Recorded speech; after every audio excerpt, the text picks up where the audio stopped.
Have you ever fallen for someone from a completely different culture? Imagine dating someone who sees relationships, traditions, and even time differently.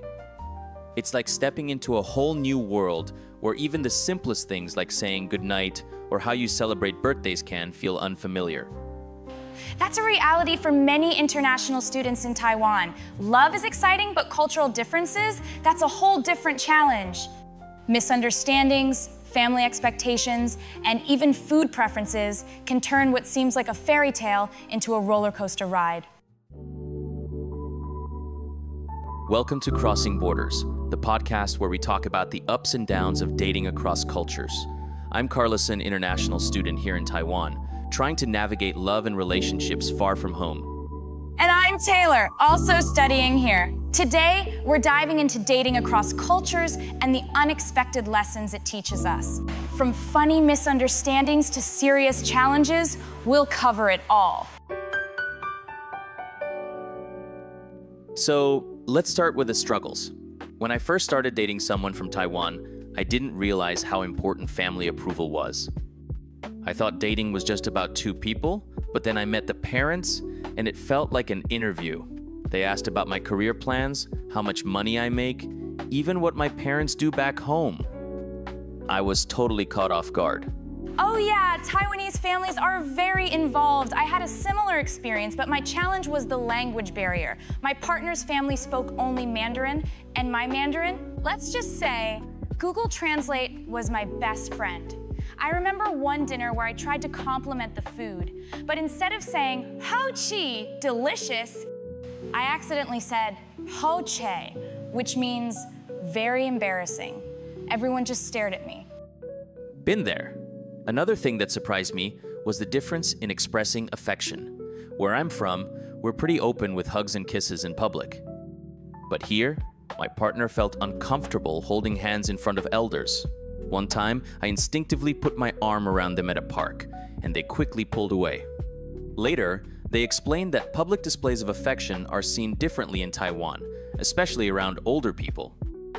Right. In some cultures, affection is more private.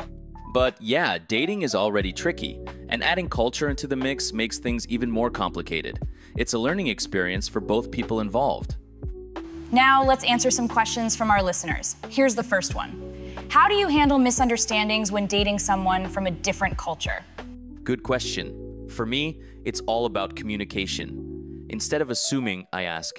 Like when my partner was upset that I didn't message good morning every day, I thought it wasn't a big deal. But to them, it was a sign of care. We had to sit down and talk about what felt normal for each of us. Once I understood, I made an effort, and it really made a difference in our relationship. Exactly. Small things can have big meanings. I'd say patience is key. One time, my partner thought I was mad at them because I was being quiet during dinner. But in my culture, silence while eating is just normal. We had to adjust our expectations and explain our habits to each other. Okay, here's another question. How do you deal with cultural stereotypes in dating?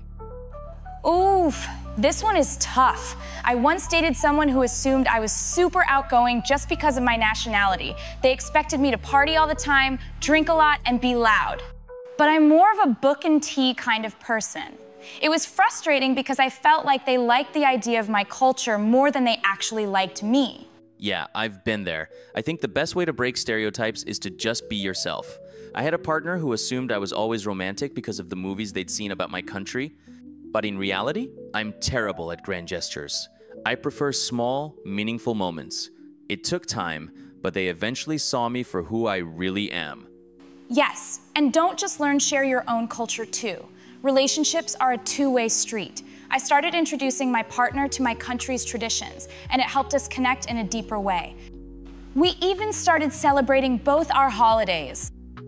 Also, be open to compromise. Some traditions may seem odd at first, but they mean a lot to your partner. I had to get used to my partner celebrating Lunar New Year in a very family-centered way. I thought we'd go on a romantic trip, but instead, it was all about family gatherings. Now I understand why it's important to them, and I appreciate it more.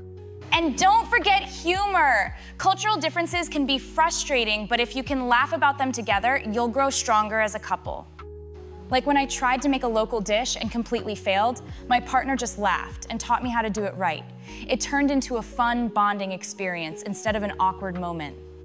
Dating across cultures isn't always easy, but it's definitely worth it. We learn, we adapt, and we become better partners and people. That's right. So, if you're in an international relationship, embrace the differences. They make the experience even more special. Thanks for tuning in to Crossing Borders. Follow us for more episodes and share your stories with us. Let's learn from each other.